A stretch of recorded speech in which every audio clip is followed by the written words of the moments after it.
Crazy ఆఫర్ని కొట్టేసిన Anasuya. Global star Ram Charan present Buchibabu డైరెక్షన్లో RC16 సినిమాలో నటిస్తున్నారు.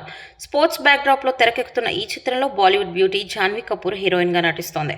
మైత్రి మూవీ మేకర్స్, వృద్ధ సినిమాస్, సుకుమార్ రైటింగ్ సంస్థలు కలిపి సంయుక్తంగా నిర్మిస్తున్న ఈ చిత్రానికి ఏఆర్ రెహమాన్ సంగీతం అందిస్తున్నారు. బాలీవుడ్ స్టార్ నటుడు మున్నా భయ్య, సీనియర్ నటుడు జగపతి బాబు కీలక పాత్రల్లో నటిస్తున్నారు. ఈ ఏడాది భారీ అంచనాలతో వచ్చిన గేమ్ చేంజర్ సినిమా ఊహించని ఫలితం దక్కకపోవడంతో రామ్ చరణ్ ఫ్యాన్స్ RC16 పై ఆశలు పెట్టుకున్నారు. దీంతో ఈ సినిమాపై ఎలాంటి అప్డేట్ వచ్చినా అది క్షణాల్లో వైరల్ అవుతోంది. ఈ క్రమంలోనే తాజాగా మరో సూపర్ బస్ సోషల్ మీడియాలో హాట్ గా వైరల్ అవుతోంది. ఈ చిత్రంలో రంగస్థలం కాంబో బ్యాక్ అని నెట్టింట పెద్ద టాక్ నడుస్తోంది. RC16లో అనసూయ భరద్వాజ్ ఓ కీలక పాత్రలో నటిస్తోందట.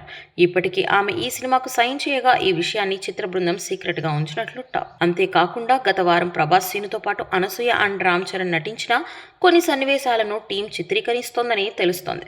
ప్రెజెంట్ ఈ న్యూస్ వైరల్ గా మారడంతో రామ్ చరణ్ ఫ్యాన్స్ ఆనందం వ్యక్తం చేస్తూ super buzz, block buster hit loaded అంటూ కామెంట్స్ చేస్తున్నారు. కాగా రామ్ చరణ్ నటించిన రంగస్థలం చిత్రంలో అనసూయ క్యారెక్టర్ మెయిన్ పిల్లర్ అని చెప్పుకోవచ్చు. చరణ్ అండ్ అనసూయ మధ్య వచ్చిన చాలా సన్నివేశాలు ఆ సినిమాకు హైలైట్ గా నిలిచిన సంగతి తెలిసిందే. ఇదిలా ఉండగా ఇక పేపర్ బాయ్ డైరెక్టర్ జైశంకర్తో అరీ మూవీతో ప్రేక్షకులని అలరించనుంది అనసూయ భరద్వాజ్.